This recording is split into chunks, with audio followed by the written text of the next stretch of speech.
Hi, it's Dad, and today I'm giving you my top 5 Universal Orlando rides and attractions, and this is going to cover both Islands of Adventure and Universal Studios Park. It's not going to cover Epic Universe, and we are factoring in that you have the Park to Park Pass.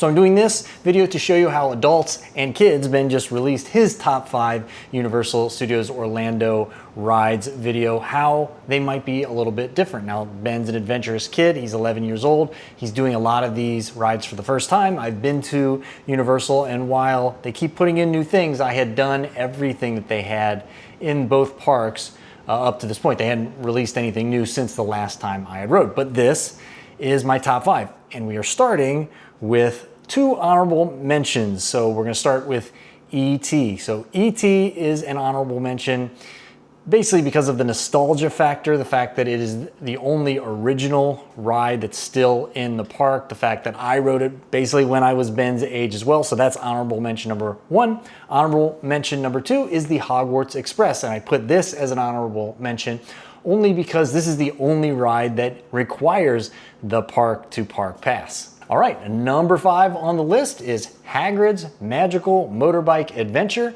And this is probably a little low on the list for most people. It is a great ride, I am not denying that. It's a much better ride at night, so ride it at night if you can get on it.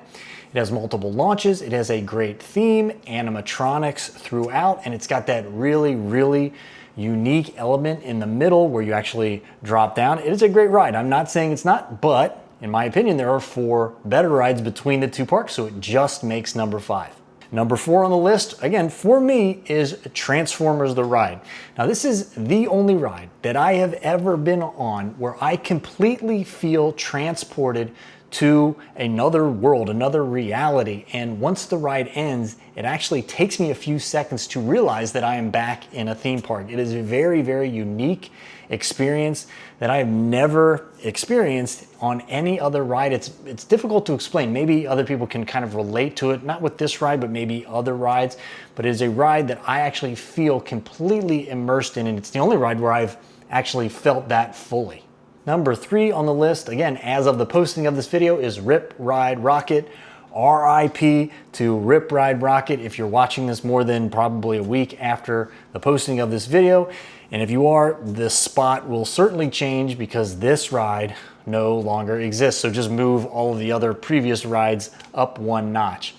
This is probably an unpopular pick this high, as the overwhelming opinion that I've heard about this roller coaster is that it's just not very good. And we saw this firsthand the day that we were there because the line never got over about 15 minutes long, even though it's about to close for good. I like a lot of things about the ride. The music selection, even though the music selection when we went was completely stripped down, there was only 1 song per category. Usually my go-to song was Kanye West's Stronger, but I was pleasantly surprised with Sandstorm. I really like the vertical lift hill with the double take loop that you go through. The position in the park is really neat where you can see a lot of everything. And it is also another great ride at night, especially with all of the lighting effects. Number 2 on the list, it has to be either number 1 or number 2. Number 2 for me, it's Velocicoaster. It is my current favorite pure roller coaster in the world of all roller coasters. It's smooth, it's got multiple launches, it's got really good theming, and it's got those really unique 2 inversions right at the end, the one right over the water. All right, I'm gonna stop here and give you my dishonorable mention. And for me, it is the Incredible Hulk coaster. I call this one the Gray Out Express. I'm not saying it's a bad ride, but I just miss maybe a quarter to a half of the ride because I just can't see. I gray out on this ride just because of all of the forces. It's just too much for me nowadays. So it shows you the difference between young and older, because in Ben's, it was one of his honorable mentions. All right, and number 1 for me is Mummy the Ride. It blends 2 of my favorite things, roller coasters and horror elements. And just when you get comfortable with the fact that it is a dark ride, it becomes a roller coaster, and then vice versa. I love the theming of this ride. I do like the roller coaster elements. Unfortunately, the day we went, it was closed, so Ben actually never got to ride it. Who knows what his list would look like if he did get to write it. I wonder if it would be different. I wonder if it would bump Hulk out of the honorable mentions at least. All right, that's my top 5. Check out Ben's for a kid's perspective. And until next time, everybody, take care.